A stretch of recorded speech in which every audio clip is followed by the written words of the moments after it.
Okey, pada penonton semua yang baru sahaja masuk, please tolong tekan butang like, komen dan juga share di Facebook anda supaya ramai akan mendapat perkongsian pada malam ini. Dan tolong tag kawan anda seramai mungkin supaya mereka juga turut join live kita, dapatkan ilmu bersama dengan tetamu kita, the one and only Sahibul Samahah, Dato' Arif Perkasa, Dr. Muhammad Asri Zainal Abidin aka Dr. Maza. Kita persilakan beliau. Assalamualaikum. Waalaikumsalam warahmatullahi.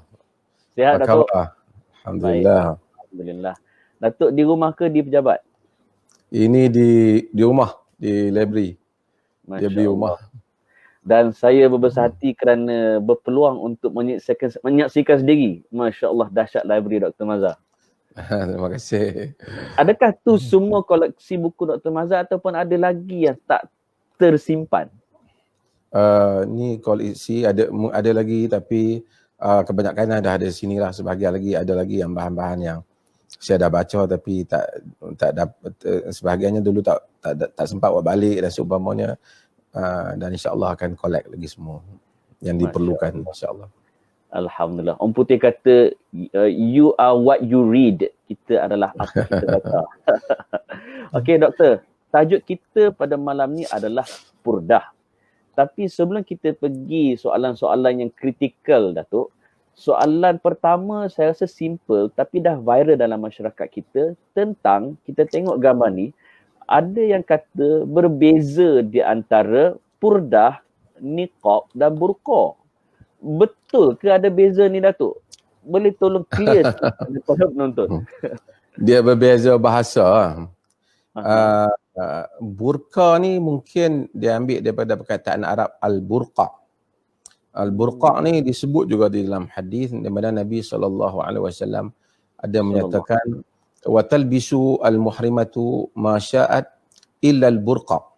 Maka orang yang berihram itu, wanita yang berihram tu dia pakai apa yang dia mau melainkan burqa. Burqa yang ditutup muka tu lah. Biasanya wanita Arab dulu kan dia pakai, kita nampak kain dia tu keras sikit.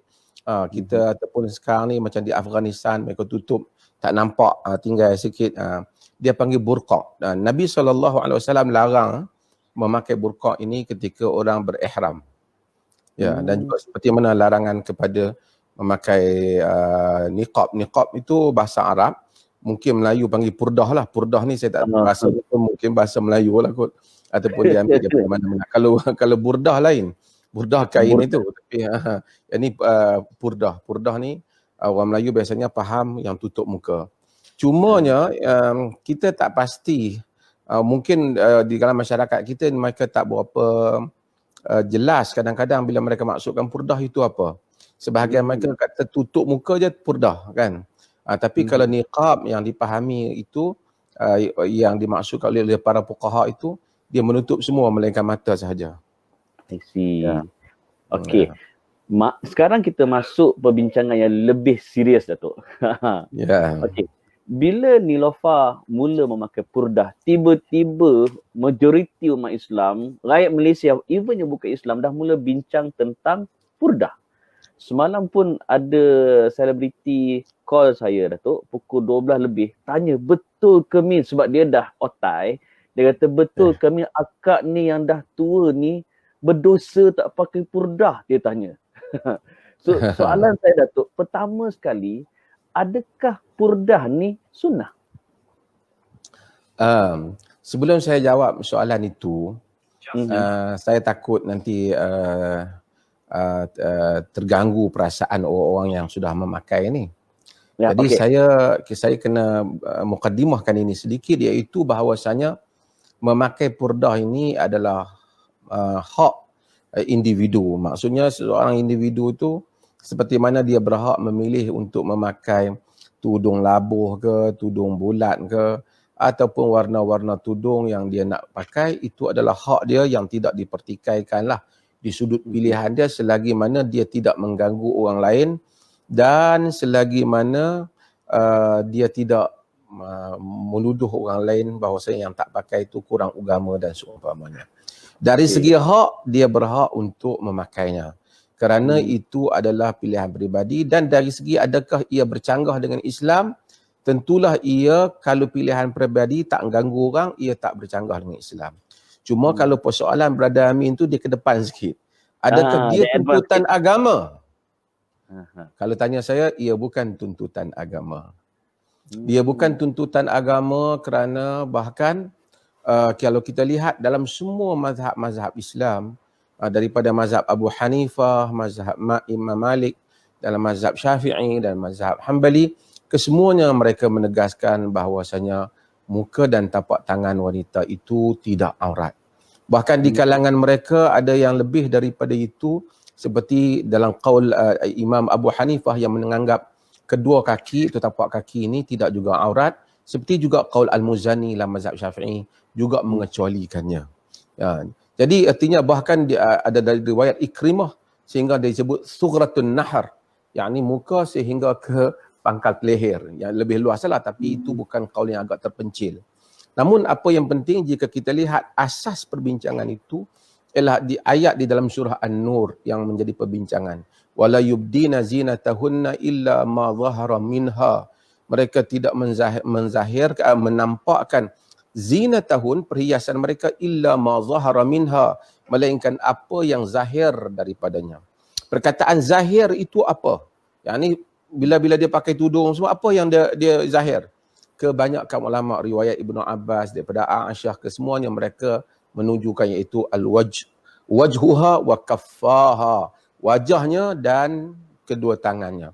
Sebahagian dia tambah wa khatama wal khatam, dan juga cincinnya.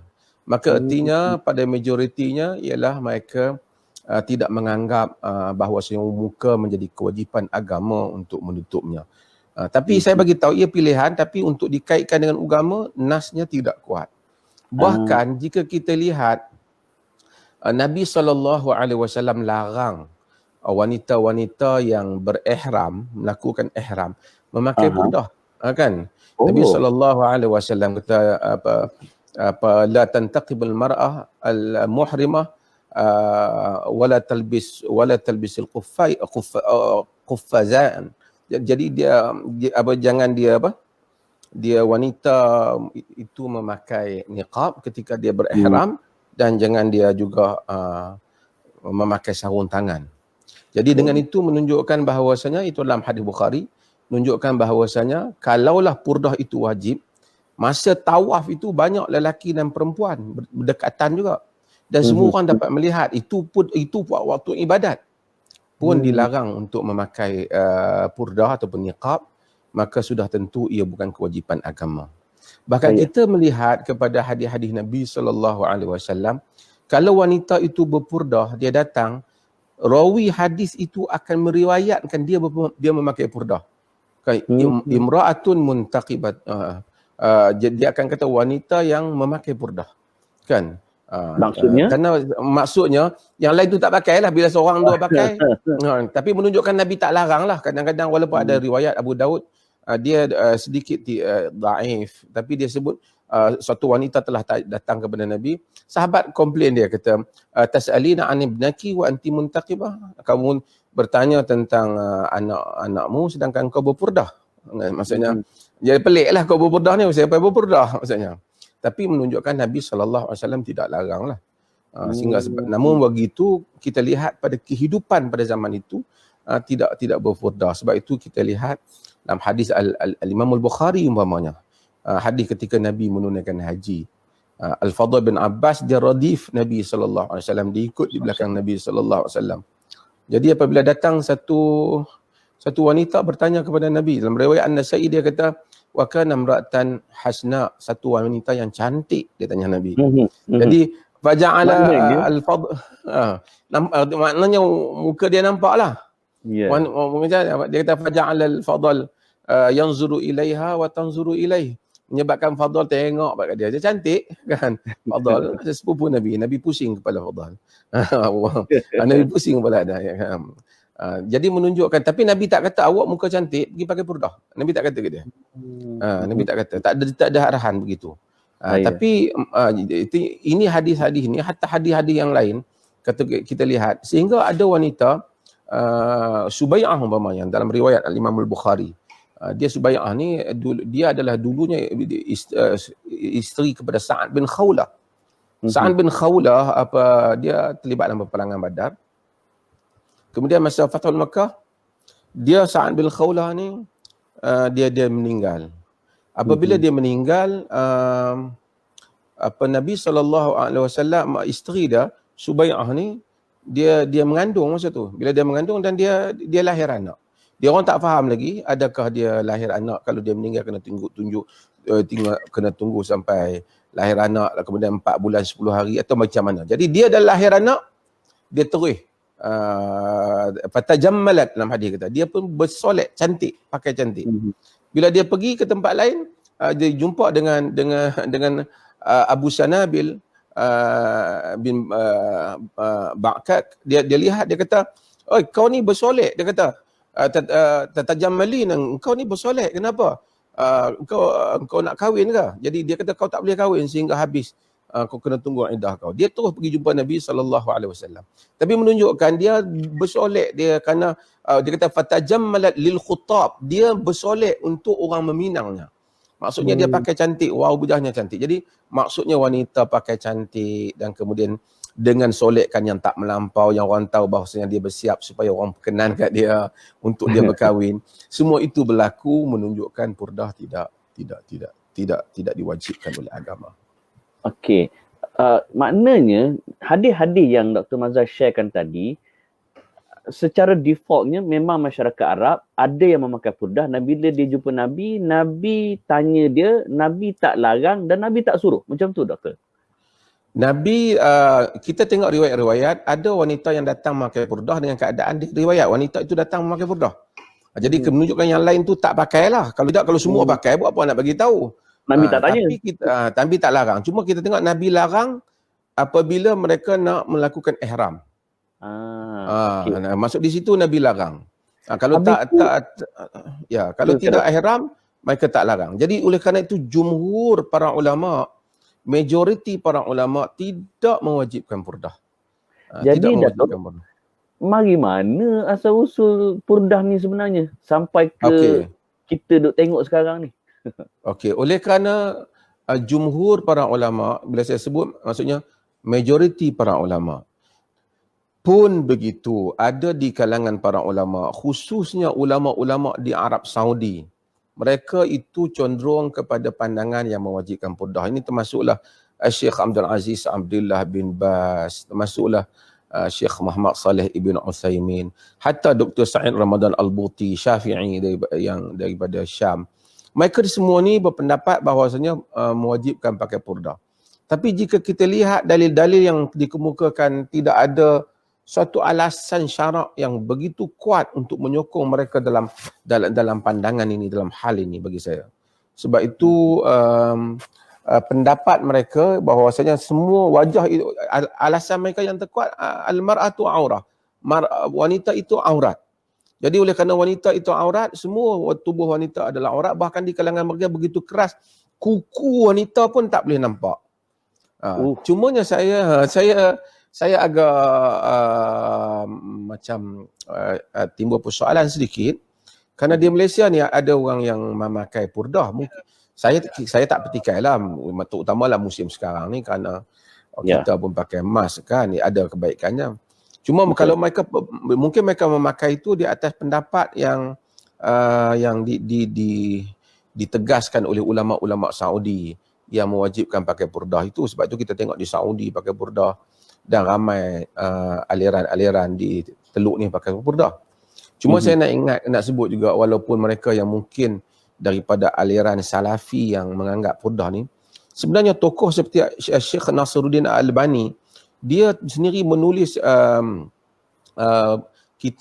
dua kitab tentang menolak dakwaan mewajibkan purdah ni. Antara yang terakhir dia tulis adalah Ar-Raddul Mufhim, yang penting. Dan saya, Albani begitu tegas pada bahagian belakang tu menyatakan memakai purdah, mewajibkan pakai purdah ini memayah-mayahkan agama. Ad-dinu yusrun wa lan yushaddad din ahadun illa ghalabahu. Dia gunakan hadis itu. Agama ni mudah, tidak ada siapa yang memayah-mayahkan agama melainkan ia akan tewas. Dan Albani menyatakan bahawasanya fatwa-fatwa yang seperti ini membebankan wanita muslimah. membebankan wanita muslimah. Tapi saya kata beginilah, kalau dia wanita tu nak pakai sendiri, so kita no issue lah, dia punya pilihan diri dia, dia rasa mungkin dia selesa di sebalik pakai purdah tu. Tak ada apalah kalau dia nak memilih pandangan itu pada diri dia. Tapi kalau sudut ulama yang mewajibkan dari segi tradisi ilmunya, anggapan mewajibkan pakai purdah ni ialah anggapan yang sangat lemah. Walaupun ada alasan-alasan, tapi kita lihat terlalu tidak teguh alasan itu dibandingkan dengan nas-nas yang begitu banyak. Sehingga Nabi SAW di dalam hadis kita lihat, Nabi wanita datang lalu depan Nabi, dalam hadis yang diriwayatkan oleh Imam Ahmad. Nabi duduk dengan sahabat, kemudian Nabi masuk, kemudian faqtasal, kemudian Nabi mandi. Yang kata, ya Rasulullah, akana syait. Rasulullah, adakah berlaku satu? Nabi kata, marat bi fulana. Fa waqa'a fi qalbi syahwatun nisa. Datang orang lalu, wanita lalu. Nabi nampak. Dalam hatiku syahwat kepada wanita. Nabi ada syahwat pada wanita, ya, kerana Nabi itu normal, lelaki yang normal. Kalau ada orang lelaki yang tak normal, dia LGBT ke ataupun dia apa, dia sonsang kan, kalau dia dah, Nabi lelaki normal yang sihat. Tapi apa yang Nabi buat? Nabi kata, fa'asabtu ba'da azwaji, maka aku pun mendapatkan sebahagian daripada isterinya.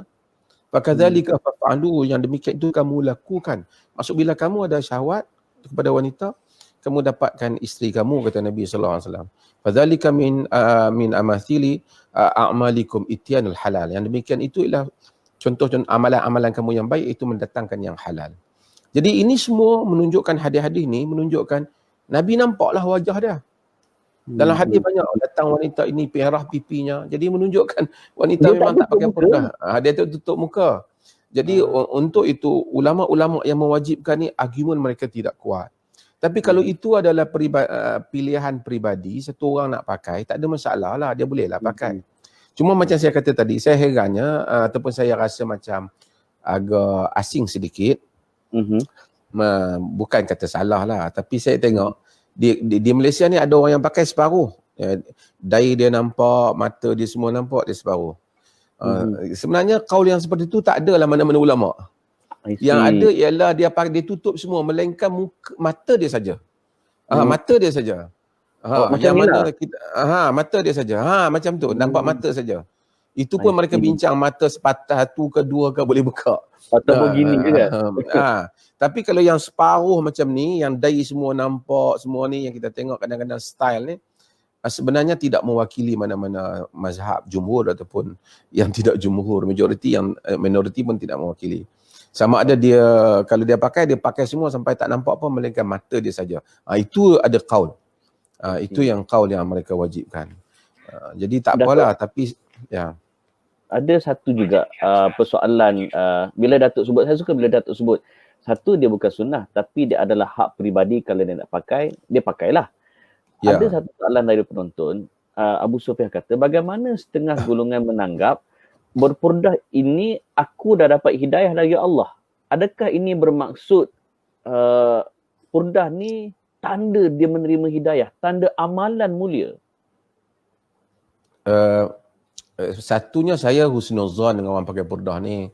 Sebahagian mereka kerana ingin mengamalkan agama dengan kadar yang terbaik. So terutamanya apabila mereka itu adalah orang awam, yang mereka baca dalil-dalil di sana sini, dan kalau mereka rasakan itulah suruhan agama dan mereka ingin amalkan. So dari sudut itu kita kena positif. Mereka memang berniat ingin mengamalkan agama, kerana kalau mereka dah sangka itu agama, apatah lagi ada ulama-ulama juga yang mengeluarkan pandangan itu. Walaupun saya tahulah pandangan saya memang kepada fiqh taisir ni, saya tak kempen benda ni, saya kepada memudahkan ummah. Tapi cumanya bila dia nak pakai pilihan peribadi dia, kalau dia macam accept the idea macam mewajibkan purdah ini, dia pakai, itu dia punya personal choice lah, tak ada apalah. Tapi dia tak boleh judge lah, kata memakai purdah ialah menentukan kadar baik ataupun buruknya seorang wanita muslimah. Tak boleh. Sebab tak ada dalil yang mewajibkan pakai purdah. I see. Taklah juga dalil yang kata nak sunat pakai purdah pun saya rasa tak boleh pergi. Sunat ni melainkan wanita tu kalau dia tak pakai ni, orang kenal dia, lepas tu orang pula jenis suka duk ejek, kacau dia, saya ingat okey. dia boleh pakai lah. Maknanya hujah yang mengatakan memakai purdah untuk mengelak fitnah, adakah itu hujah yang rapuh ataupun hujah yang tengok keadaan ataupun situasi? Saya tak nak kata kalau memang tempat dia tu ada orang suka tengok muka orang Melayu suka kacau, semuanya umpamanya kan. Kita pun tengok muka dia memang suka kacau, dia pun nak elak, okeylah. Tapi kalau dia kata, ada orang datang jumpa saya, dia kata dia kena pakai purdah kerana orang selalu macam, saya tahulah maksud dia, orang tertarik lah dengan wajah dia tu. Macam cantik lah. Ada orang lah. Tapi saya tengok macam biasa je lah. Tapi cumanya dia mungkin lah, tak apalah, dia anggapan ada diri dah. Tapi kalau saya kata kat dia, hadis fadal yang jadi radif Nabi tu, wanita tu, wanita daripada Khash'am, wanita itu dia cantik. Dia sangat cantik kali hadis tu. Hadis tu wakan namratan hasna, dia wanita yang cantik. Tapi tak ada pun Nabi suruh dia pakai, cuma Nabi pusing kepala fadal lah. Wah, Nabi pusing kepala fadal lah, pasal fadal tak tengok kan. Dan Nabi tak marah kat wanita tu. Nabi tak marah wanita tu. Hadis tadi yang kita kata Nabi wanita lalu tu dia cantik juga, sebab tu Nabi tengok dia sampai ada timbul kehendak lelaki pada wanita dan Nabi menggauli isteri. Itu ada sunnah yang Nabi ajar. Bila kita tengok wanita kita berkenan, dia bukan isteri kita, kita dapatkanlah isteri kita. Jadi wajah dia nampak mesti ada rupa dia. Ya, mesti betul. dia ada rupa. Jadi banyak wanita-wanita yang datang, hadis sebut wanita ini cantik dan seumpamanya. Maknanya Nabi ajar kita, Nabi ajar kita kontrol diri, bukan suruh dia pakai niqab. Ya. Nabi tak pernah kata, oh kau wanita yang cantik, balik pakai tudung, balik pakai niqab. Tak ada. Tak ada. Okay. Tak ada riwayat. Ada soalan penonton kita pula dari Ahmad Nasrullah. Benarkah isteri Nabi SAW wajib memakai purdah? Ini juga berlaku perbincangan, tetapi kita melihat riwayat-riwayat menunjukkan ada Aisyah tidak menutup muka, kemudian dia menurunkan tutupan mukanya. Maksud ada ketika dia tidak tutup. Bahkan qaul Aisyah sendiri yang menyatakan bahawasanya yang boleh illa ma zahara minha, apa yang zahir daripadanya itu muka dan tapak tangan. Aisyah kata. Aisyah kata. Jadi okey, so dia kena juga dengan soalan masyarakat kita pula, Datuk. Okey, fine. Pertama sekali kita dapat belajar daripada Datuk bahawa memakai purdah adalah hak peribadi seseorang. Dia nak pakai, pakailah. Siapa kita dan kita husnuzan. Cuma tadi soalan Amin tadi kan, sebelum saya terlepas. Boleh. Ada tak riwayat menunjukkan Aisyah memakai? Ada. Sahabat kata kami nampak Aisyah memakai purdah dan kami kenal dia. Maksud ada masa dia pakai. Tapi dalam tak ada kewajipan. Dalam kata lain, bila masyarakat kita ada orang tu pakai purdah, masyarakat kita anggap dia tak boleh dah buka. Sampaikan kita tengok ada wanita yang pakai purdah, dia nak makan seksa, dia macam kesuak kat bawah ni. Kan? Habis kain tu. Betul. Dia begini. Kalau dia itu menganggap muka memang tak boleh, kalau tayang pada orang lelaki jadi haram, berdosa. Kalau dia terima idea tu. Kalau dia terima idea, tapi idea tu tak ada dalil lah. Kalau dia terima idea tu, dia tutup lah. Artinya dia tak boleh buka lah. Cuma saya nak bagi tahu, Al-Baji sebut di dalam Al-Muntaqa, syarah kepada Muwatta Imam Malik.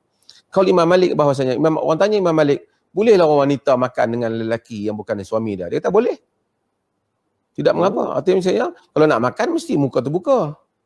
Imam Malik menyebut bahawasanya yang ni wanita, artinya kan sebagai wanita makan di restoran, mesti muka di hadapan lelaki terbuka. Bahkan kita lihat dalam hadis, sahabat hidup di kalangan pada zaman Nabi begitu normal sekali. Rubai' binti Muawidh dalam riwayat, dia menghidangkan makanan untuk dalam majlis perkahwinan, dia yang serve lelaki, serve makan. Kita kadang-kadang bila dah peringkat, dan kita tengok hadis-hadis Nabi, dia tak macam tu. Wanita-wanita ni pergi mengubati orang yang cedera, angkut orang dan seumpamanya. Wanita angkat macam Asma binti Abi Bakr yang angkut biji tamar untuk di kebun Az-Zubair Ibn Al-Awwam, suami dia. Nabi SAW lalu tengok Asma angkut barang berat. Nabi kata, Nabi kata, ya, main naik di belakang. Nabi jemput Asma binti Abu Bakar, tonggang, duduk di belakang kenderaan Nabi SAW. Asma' tolak. Asma' kata pada Asma' teringat fadzakatu ghiratak. Aku kata dari Zubair, aku teringat kepada cemburunya engkau. Kau cemburu Zubair, ghiratul Zubair, Zubair ni cemburu. Kemudian aku lah malu sama nak berjalan bersama dengan orang lelaki. Tapi Nabi tak kata Nabi kesian dia angkat barang. Setelah Nabi kenal itu Asma' binti Abi Bakar, itu isteri kepada Zubair bin Awam, iaitu dan adik ipar Nabi SAW. I see. Jadi itu semua penerangan-penerangan yang clear. Cuma ada pula yang tanya, wajib pakai purdah tak kalau atas arahan suami? Macam mana ni tu? Suami kalau suami dia rasa comel, isteri dia pakai purdah, itu dia nak, sebenarnya suami tak boleh lah mewajib benda tak diwajibkan oleh syarak. Tapi kalau suami rasa itu mungkin menyelamatkan fitnah, dia tak mau orang kenal isteri dia, pergi di tempat kerja, you tutup, untuk mengelakkan masalah-masalah yang lain, bolehlah di atas dasar itu. Tapi kalau suami nak kata agama menyuruh kita pakai purdah, suami tak ada argument yang kuat dalam hal tu. Soalan ni kelakar sikit Datuk, tapi tanya je lah. Dari Rozaidi, Dr. komen sikit kes Sajat pakai purdah pergi umrah gitu.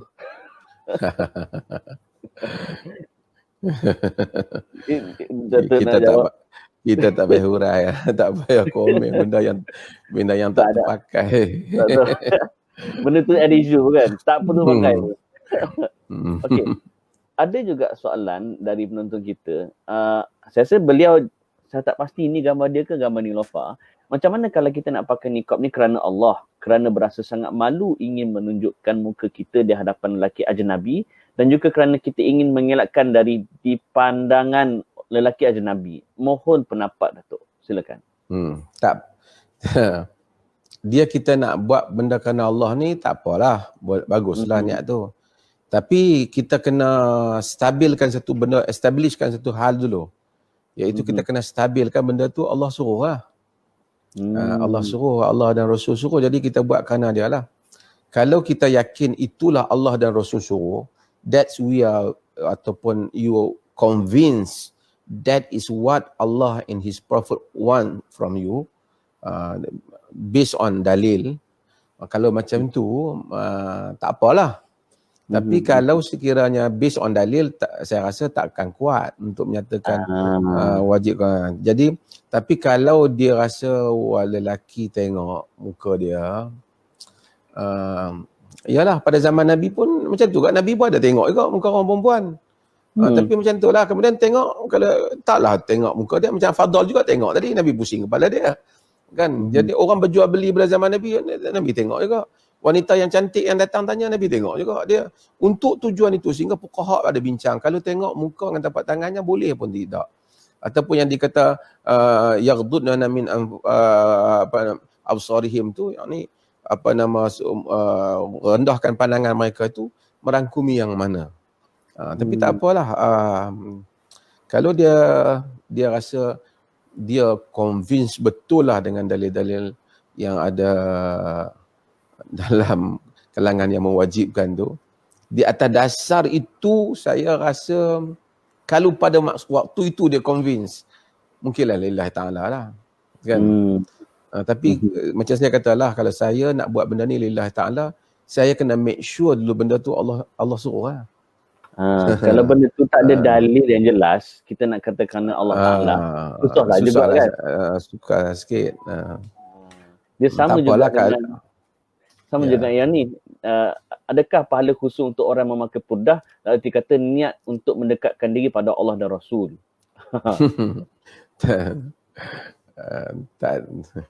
Tak ada pahala khusus. Begini sebenarnya. Ad-din yusr, agama itu mudah. Saya tak maulah mematahkan semangat orang yang pakai. Tetapi ada bahasa kita pakai. Kalau kita pakai, orang anggap itu personal choice. Macam orang pakai tak ada siapa-siapa. Saya tak ada apalah. Ni saya terus terang sikit lah.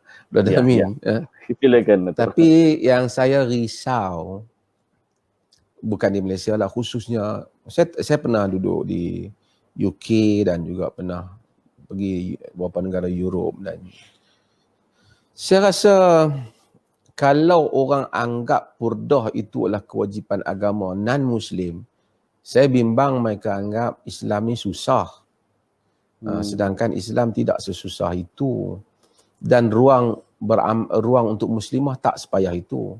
Sehingga Albani, walaupun dia Salafi yang macam Arab Saudi juga, tapi kita lihat dia tulis pada penutup buku Ar-Raddul Mufhim itu, Ar-Raddul Mufhim menceritakan ini membebankan orang dengan kewajipan yang tak diwajibkan oleh agama, sedangkan agama suka pada sifat yang mudah.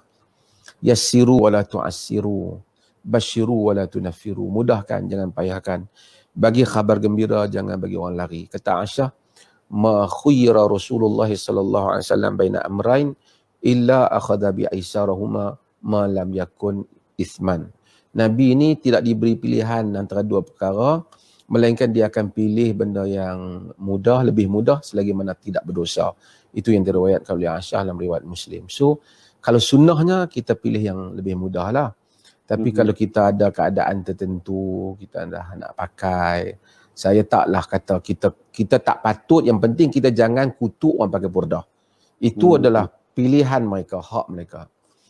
Cuma kita bercakap di sudut agama, adakah ia satu kewajipan, dan seumpamanya ia tidak satu kewajipan. Tapi adakah salah untuk dia membuat pilihan? Tak salah. Kerana memakai purdah tak bercanggah dengan agama. Cuma kaul yang payah lah. Ya. Okey. Baik. Ada juga yang berpendapat bila saudari kita Niloufar memakai purdah, ada orang kata dibimbangi akan jadi trend di mana wanita-wanita khususnya yang muda-muda sekarang, dia akan mula memakai purdah warna-warni, lepas tu buat pula OOTD dan sebagainya. Adakah itu salah, Datuk? Saya tidak begitu kenal Niloufar. Saya pernah jumpa beliau dan dia pernah datang jumpa juga saya. Daripada apa yang saya jumpa, saya rasa dia seorang muslimah yang baik dan mempunyai niat yang baik tentang agama. Itu dulu sangkaan saya. So kalaupun dia nak pakai purdah, saya tak fikir kerana isu-isu yang lain. Mungkin kerana dia rasa satu kesedaran agama, mungkin berdasarkan bahan-bahan yang dia baca. Dan saya tak salahkan dia bukan bidang-bidang agama yang kepakarannya itu. Hatta kalau dia bidang agama pun, macam saya kata tadi, ada kaul walaupun minoriti yang menyatakan mewajibkan pakai purdah itu. Jangan, itu dululah kan. Okay. Cuma saya rasa kalau dia pakai itu, kalau dia pakai di atas kaul yang mewajibkan pakai itu, kaul golongan yang mewajibkan pakai purdah ni, mereka ni begitu ketat tentang muslimah ni. Saya dulu disebut dah sebenarnya, kalau kita lihat dari riwayat-riwayat Nabi ni, sebenarnya wanita isteri Nabi ni pakai pakaian baju berwarna memang diriwayatkan. Aisyah binti Sa'ad meriwayatkan pakai baju warna, ada hijau, ada bunga warna urus dan seumpamanya, tidak menjadi masalah wanita memakai baju berwarna. Tapi golongan yang mewajibkan ni biasanya mereka ni terpengaruh dengan culture teluk semua, pakai hitam semua. Betul. Semua hitam, gelap. Ya. Jadi wanita pakai berwarna ni, selagi tidak orang panggil syuhrah, orang terpanggil pelik pada orang tengok pun sebenarnya terkejut tu, ini clown ke apa ke, selagi tak macam tu boleh. Tak ada masalah. Ya. Tak kurang juga yang mengkritik pakai purdah, memanglah tutup mata, tapi mata pula pakai lens warna biru, patut eyeshadow pula tu dia kan.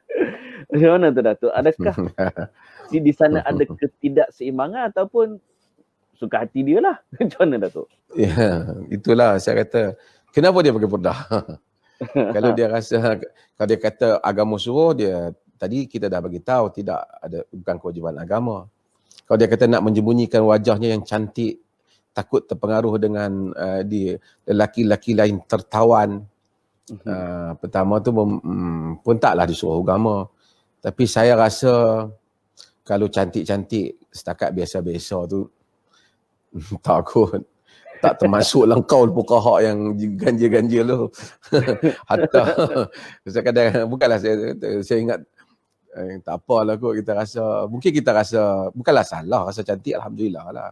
Cuma kadang-kadang kita tak payah macam overestimate sangat kita punya sukatan tu kan.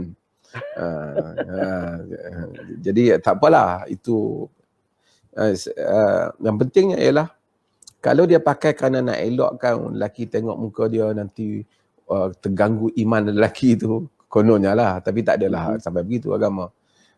Bolehlah dia dia tutup muka dia tu atas alas, kemudian dia letak pula mata yang menggoda. Saya ingat itu defeat the purpose. Itu apa tujuan?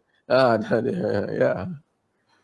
Okey. So maknanya pakai color tak apa, tapi pakai jubah ke ataupun pudar color apa tak apa, cuma warna mata tu jangan pelik sangatlah sampai menggoda, tidak debit demin. Macam tu Datuk.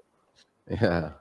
Sebenarnya wanita, dia ulama-ulama yang menyatakan bila mereka kata illa ma zahara minha, melainkan apa yang zahir daripadanya, seperti yang disebut dalam Adwaul Bayan, Asy-Syanqiti dan juga Imam At-Tabari. Dia kata qaul-qaul yang dinukilkan daripada Ibnu Abbas dan seumpamanya, antara yang benar yang mereka sebut ialah antaranya celak. Zahir tu boleh muka, cincin, inai, celak. Jadi celak boleh pakai lah. Tak apalah pakai celak. Okey, celak tu boleh lah. Okey, Datuk, kita ada satu soalan, dia lebih luas sikit berkaitan dengan aurat, sebab Lalang Datuk dah sebut tadi. Soalan ni pernah timbul tahun 2018. Cuma kita nak minta Datuk jawab terus dalam live kita. Kita tengok soalan tersebut dulu. Soalan dia, okey, ini dari Asiah Jalil. Dia kata isu purdah. Hujah mazhab bahawa menutup muka tidak wajib kerana bersandarkan ayat 31 surah An-Nur. Jika muka wanita wajib ditutup, tentulah ayat 31 akan menyebut tentangnya. Tetapi ayat 31 juga menyebut tentang leher dan belahan dada. Tiada dalam ayat 31 yang menyebut tentang rambut wanita wajib ditutup. Dan dia kata pada zaman Nabi dan para sahabat, aurat wanita merdeka berbeza dengan aurat wanita hamba. Wanita hamba tidak dibenarkan menutup rambut untuk membezakan status sosial. Dan dia kata lagi, jika menggunakan logik mazhab tentang tafsir ayat 31 surah An-Nur, bukan sahaja purdah tidak wajib, bahkan tudung juga tidak wajib. Yang wajib dipakai bagi wanita hanyalah selendang tutup leher dan butang baju untuk tutup dada. Datuk, jawapannya kita tunggu selepas ini. Kita rehat dulu seketika, kita tengok apa tajuk tazkirah malam Jumaat pada hari Khamis ini. Kita saksikan. Okey, so itu tajuk tazkirah malam Jumaat minggu ini. Datuk, soalan tadi Datuk tentang siapa dia tu tadi? Asiah Jalil. Rasa Datuk kenal. Lama dah, 2018 lagi. Dia up sekali lagi. Oh. Pasal apa? Pasal program malam ni ya? Pasal program malam ni ya. Dia tolong promote juga untuk kita. Alhamdulillah. Tapi dialah, sebab tu dia penting juga untuk mengetahui bahasa sebab ayat tu dia kata wal yadribna bi khumurihinna ala juyubihin. Khumur ni tudung kepala. Dan hendaklah dia menutup tudung kepala dia tu di atas juyub, yakni belahan dada dia. Dia memang dia tak sebut kepala, pasal khumur tu dah tudung kepala dah. Khumurihin tu memang tudung kepala dah. Cuma ulama-ulama kata jadikan ayat itu juga dalil. Dia tak kata yadribna bi khumurihinna ala wujuhihin, di atas muka mereka. Dia kata tutup tudung kepala di atas belahan dada. Maksudnya muka tak wajib tutup lah. Ayat ni juga jadi dalil bahawasanya purdah tak wajib. Tapi khumur tu memanglah tudung kepala, bukan tudung dada. Sebab tu dia maksudnya daripada atas turun ke dada. Itu maksud dia. Sebab itu para fuqaha yang bincang masalah ni, mereka tak pernah berselisih pun tentang tudung kepala tu wajib ditutup. Cuma ada tadi yang Ikrimah tu saja, yang qaul yang kita lihat nampak macam luas sangat, iaitu dia, tapi itu pun kita tengok mungkin ada sebahagian wanita di barat pun mungkin pakai, iaitu dia kata wajahnya dan kepada suratul Nahl sehingga kepada tengkuk ni, maksud dia bagi ruang sampai itu. Jadi tapi maksudnya kepala termasuklah. Kepala khumur tu sendiri memang tudung kepala dah, tak payahlah hendaklah dia menutup tudung kepalanya. Memang tudung kepala, khumur tu tudung kepala dah cover dah. Dia kata hendaklah dia menutup dengan tudung kepala, mereka menutup dengan tudung kepalanya ala juyubihin, di atas fathul thawb, atas belahan dada dia tu. Jadi tak tentu lah. Dia kena. Itu penting bila belajar tafsir ni, ialah ilmu bahasa. Sebab tu orang panggil, sebab kita panggil khamar. Khamar tu dia tutup akai, dia tutup otak. Dia khamar tu, khumur. Oh, tutup. Okey. So kita dalam 10 minit lagi ni Datuk, dalam situasi masyarakat sekarang, ramai duk debat kan. Orang nak pakai purdah, suka hati dia lah nak pakai. Dan adakah kita boleh memaksa orang pakai purdah? Saya setuju yang pertama lah, orang nak pakai purdah suka hati dia nak pakai. Yang tu saya setuju lah. Tapi nak paksa orang pakai purdah tak boleh lah. Saya tidak bersetuju lah kalau kita paksa orang pakai purdah. Dan saya berpendapat kalau aliran diterima pakai pandangan mewajibkan pakai purdah itu akan memberikan masyaqqah, susah kepada orang Islam. Terutama pada zaman sekarang, ada pergi universiti, urusan macam-macam, kita penjual beli, kadang-kadang terutama zaman orang boleh tipu. Kadang-kadang mungkin orang masuk dalam tandas wanita dan seumpamanya tak kenal. Ini semua memberi ruang yang mungkin akan menjadi beban. Kalau ada orang nak pakai juga, personal choice dia, yang mana dia selesa dengan begitu, kita tak kata apalah. Macam mana satu orang dia nak pakai tudung warna apa, itu pilihan dia lah. Tapi janganlah dia kaitkan agama mewajibkan kita pakai purdah. Kempen ni tak boleh. Okey. Dan wajar. Boleh tak pihak penguasa ataupun contohnya syarikat ke ataupun universiti ke ataupun pihak berkuasa lah, kalaulah seseorang tu dah berpakai purdah tapi atas sebab tertentu disuruh buka seketika ataupun buka terus, boleh atau tidak? Boleh. Kerana itu untuk masalah orang ramai. Yang mungkin dia nak cek, takut ada bahaya, kawan tu mungkin menyamar, seperti masuk ke Dewan Perperiksaan, orang lain yang ambil periksa, orang lain punya nama. So dia kena tengok muka seumpamanya. Dan ini semua mereka kena beri kerjasama. Ataupun kalau sekiranya sekolah tu dia tak benarkan orang pakai purdah di dalam sekolah dia, kita akurlah kalau kita dah pilih sekolah tu, macam mana kita pilih pakai purdah, kita pilih sekolah tu tanpa dipaksa, kita juga kena bersetuju dengan peraturan yang dia tetapkan. Selagi mana peraturan dia tak bercanggah dengan agama lah.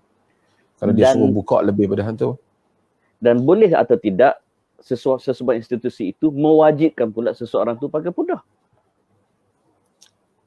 Institusi itu atas alasan apa? Kalau dia atas alasan satu keselamatan dia, macam kita sekarang wajib orang tutup muka kerana COVID ke apa, tak apalah. Tapi kalau dia kata agama mewajibkan pakai purdah, saya rasa dia patut memberi peluang untuk pihak dia yang menjadi pengikutnya itu mendengar argumen yang lebih adil lah. Argumen yang lebih adil. Tapi kalau dia dah kata, kalau dia orang memang di sini kami semua pakai purdah, dia atas alasan-alasan pentadbiran semata-mata, tak apalah kot, pentadbiran. Bukan religious. Administration. Religious. Okay. Dia bukan soal religion, administrative order. Okey. Sebelum saya tanya soalan terakhir Datuk, satu soalan yang saya kira penting untuk ibu bapa, seawal bilakah kita nak didik anak kita mula memakai tudung? Sebab iyalah budak kecil kadang-kadang dia nak pakai baju princess, nak pakai baju Elsa, pakai baju Anna, macam-macam dah kan. Dibolehkan atau tidak dalam agama? Sebab kecil-kecil lagi. Kewajipan tutup aurat wanita ni yang merangkumi dalam qaul yang saya sebut tadi, muka dan tapak tangan saja dibuka ataupun lebih sedikit daripada itu, seperti qaul yang Abu Hanifah atau Muzani yang boleh membuka kedua tapak kaki, maksudnya tak mewajibkan dia memakai stokin dan seumpamanya. Kalau dengan kadar itu, apabila dia sudah baligh. Sebelum baligh, kita setakat latihan boleh, tapi tidak boleh paksaan. Saya kadang-kadang tengok ibu bapa strict sangat, anak-anak belum baligh. Itu kadang-kadang orang Arab ni, di sudut tu lah, bukan semua benda jadi contoh. Dia masa awal kita tengok pakai budak-budak dia cantik-cantik semua. Baligh saja, okey, baru dia start pakai. Kita pun tak apa, tapi kadang-kadang kita baru umur 7 tahun, tak boleh buka dah sama sekali. Orang panas budak tu, baru bagilah ruang kat dia. Bagi ruang kat dia. Bila dia dah baligh, Maksudnya kita latih dia, tapi kita bagi ruang. Macam Nabi kata, muru auladakum bisalah wa hum abna'us sab. Suruh anak kamu salat sedangkan mereka budak 7 tahun. Jadi 7 tahun ni lah dia Abu Daud tadi. Kita suruh dia solat, kita tak pukul dia. Kan? Jadi kita latih dia dulu. Latih dia pakai tudung, kadang-kadang dia buka sikit, dia lari, tak apa. Dia bukan sampai kewajipan yang putus lagi kat dia. Itu apabila dia balik. I see. Cuma saya nak supaya saya bukan nak suruh melonggar meringankan urusan tudung.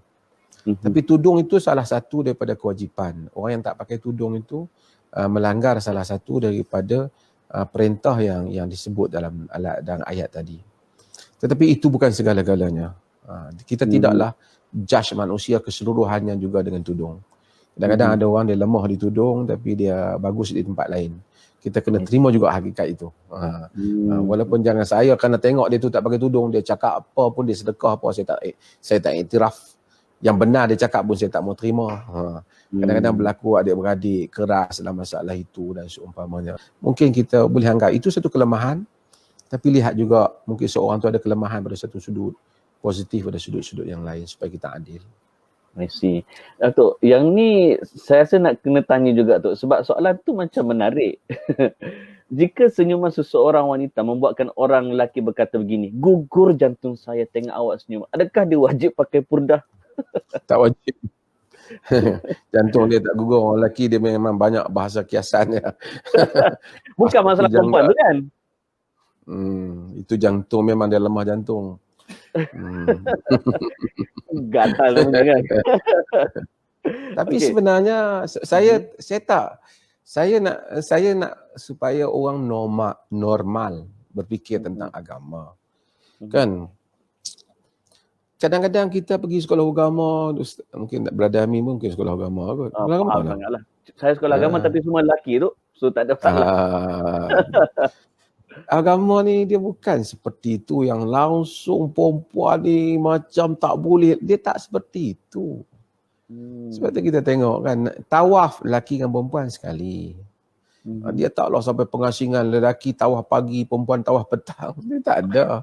Nabi tengok wanita tu cantik, Nabi teringat timbul syahwat dapatkan isterinya. Kan? Maksudnya.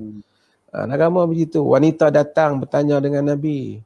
Kadang-kadang datang berhujah dengan Nabi. Datanglah majlis Nabi, bangun tanya Sayyidina Umar dan seumpamanya. Berlaku demikian. Wanita layan Nabi datang ke dalam majlis, hidang makanan macam saya sebut tadi. Dalam banyak Nabi jemput Asma binti Abu Bakar mari naik unta di belakang dia. Di belakang unta baginda, dia malu nak naik bersama dengan Nabi, takut suaminya cemburu. Sedangkan Nabi jalan bersama dengan lelaki lain lagi ramai. Ini semua menunjukkan norma kehidupan manusia. Cuma dia ada batasannya lah, dia tak buatlah benda-benda yang salah tu. Tapi tidaklah agama melihat perempuan begini, laki lari sejak sana. Akhirnya kita tidak normal. Maka timbullah ransangan-ransangan yang salah tempat. Maksudnya, lelaki memang dia akan berdegup jantungnya dengan perempuan. Kalau dia berdegup jantungnya dengan lelaki, masalah. Nauzubillah. Demikian juga perempuan, supaya kita kena akurlah sifat tu. Agama tidak suruh mengubah itu. Sebab tu macam hadis yang saya sebut tadi, tadi apabila sahabiah Subai'ah dia bersiap kan, fatajammalat lil khutab, dia pakai cantik-cantik supaya orang meminang dia. Dan Nabi tak makna. Abu Sa'd Nabil kata, kau ni pakai cantik-cantik, mana boleh lagi, kau tak habis iddah. Dia pergi tanya terus Nabi. Nabi kata dah habis dah. Dia bila bersalin habis dah. Ya, hadis riwayat Muslim kan. Masya-Allah. Jadi kita hadis bukanlah kata ngorak sana, tapi dia normal lah begitu. Sebab tu kadang-kadang tak boleh lah sampai dah umur dah 30 tak dapat lagi suatu pasangan. Sebab apa? Oh, dia tak mau, dia memang berpisah laki, dia tak mau tengok langsung. Jadi tak dapat pasangan lah. Dia kena juga keluar tanya siapa. Sebab tu dalam hadis Imam Al-Bukhari, bagaimana seorang wanita datang sallallahu pada Nabi dan dia wahabat nafsaha lin Nabi. Ya Rasulullah, ahibu nafsi laka, wahai Rasulullah, aku berikan diriku padamu. Jadi Rasulullah tengok dia kan.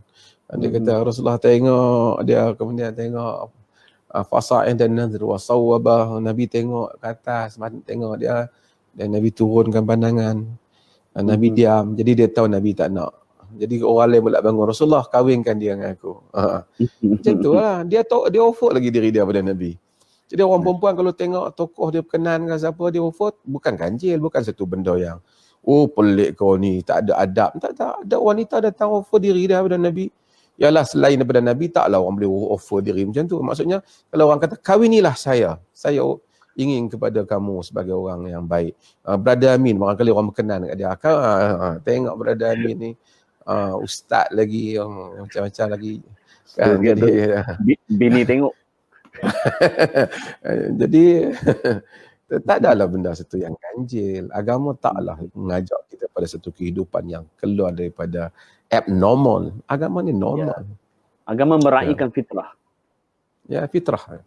Masya Allah. Dari sisi mazhab Syafi'i, bagaimana kedudukan purdah, Datuk? Mazhab Syafi'i seperti mazhab jumhur, tidak mewajibkan. Al-Imam An-Nawawi rahimahullah ta'ala menyebutnya dalam Al-Majmu' Syarhul Muhadzab bahawasanya bagaimana jumhur para ulama semuanya tidak mewajibkan purdah. Selesai. Clear.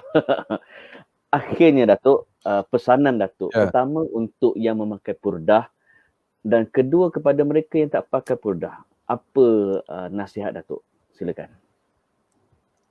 Pada yang memakai purdah, saya menghargai kerana sikap mereka. Saya percaya biasanya mereka memakai kerana ingin mengamalkan agama yang sebaik yang mereka percaya.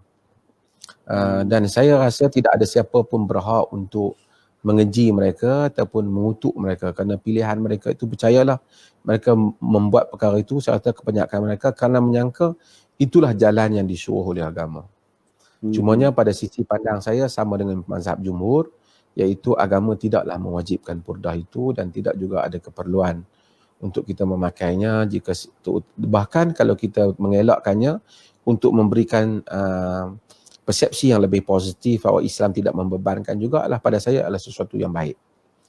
Itu pun begitu, saya rasa pilihan peribadi seseorang, tidak ada siapa boleh mempertikaikannya ataupun menyalahkannya selagi mana dia tidak membebankan orang lain. Yang kedua, pada yang tidak memakai, kalau yang tidak menutup aurat, maksudnya masih terdedah muka dan tapak tangan, masih terdedah lebih daripada muka dan tapak tangan, mungkin mereka boleh bergerak kepada yang lebih baik. Dan kaum jumhur itu muka dan tutup semua melainkan muka dan tapak tangan. Mungkin ada kelonggaran sikit, kedua kaki, qadaman, kedua kaki. Tapi ke arah itu. Bagi mereka yang dah pakai, kalau mereka nak pakai purdah, kalau mereka tanya adakah agama suruh, kalau tanya saya, seperti mana yang saya kata tadi, agama tidak menyuruhnya. Kekal dengan apa yang anda pakai itu pun sudah memadai. Kalau anda nak tambah menguatkan agama, mungkin kita tambahkan dalam ibadat, tahajud kita, zikir kita, salat kita, bahasa kita, budi bahasa kita dengan orang, sedekah kita dan amalan-amalan yang lain. Maka itu mungkin lebih baik untuk kita dibandingkan daripada kita menambah hal-hal yang tidaklah menjadi kewajipan untuk kita. Ya. Masya Allah. Baik Datuk, saya ucap terima kasih kerana kesudian bersama kita pada malam ni.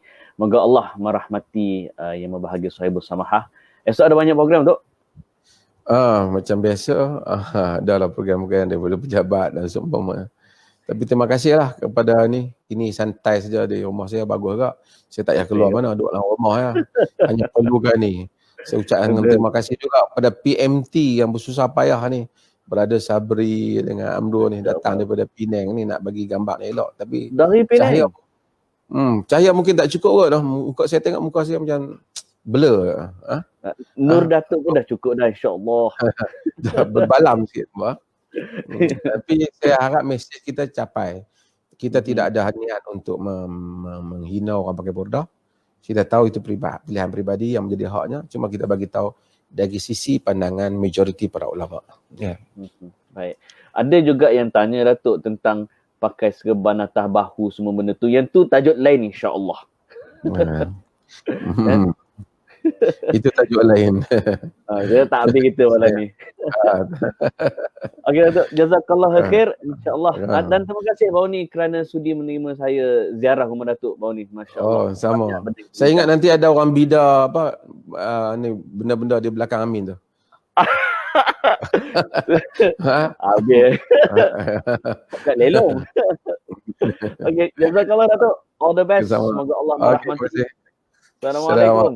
Waalaikumsalam. Baik, itu dia yang berbahagia Datuk Dr. Muhammad Asri Zainal Abidin. Rumusannya, tuan-tuan dan puan-puan, kawan-kawan, sahabat-sahabat yang menonton, purdah ni, burqa ataupun niqab semua sama je, cuma berbeza dari segi terma bahasa.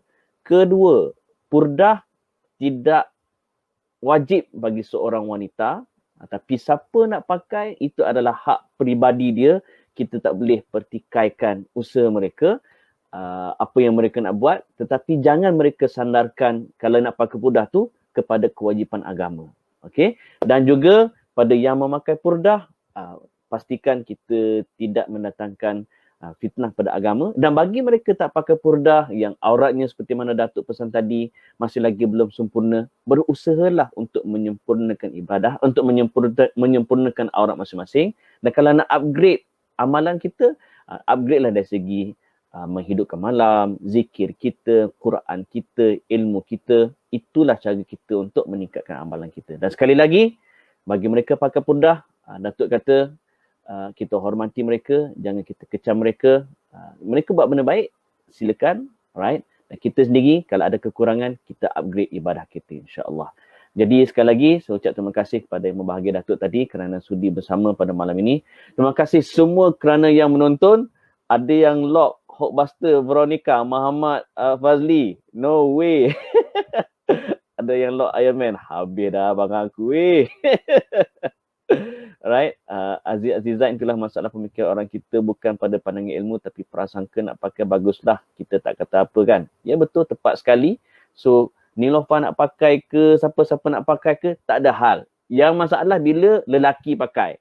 Kalau tak faham, tak apa. Alright. Okay. So, terima kasih sekali lagi kerana yang menonton. InsyaAllah kita jumpa lagi pada minggu hadapan dalam The Amin Idris Show. Apa tajuk yang bakal kita bincangkan, nanti kita akan umumkan. So, once again, thank you very much pada anda semua. Love you all. Assalamualaikum warahmatullahi wabarakatuh.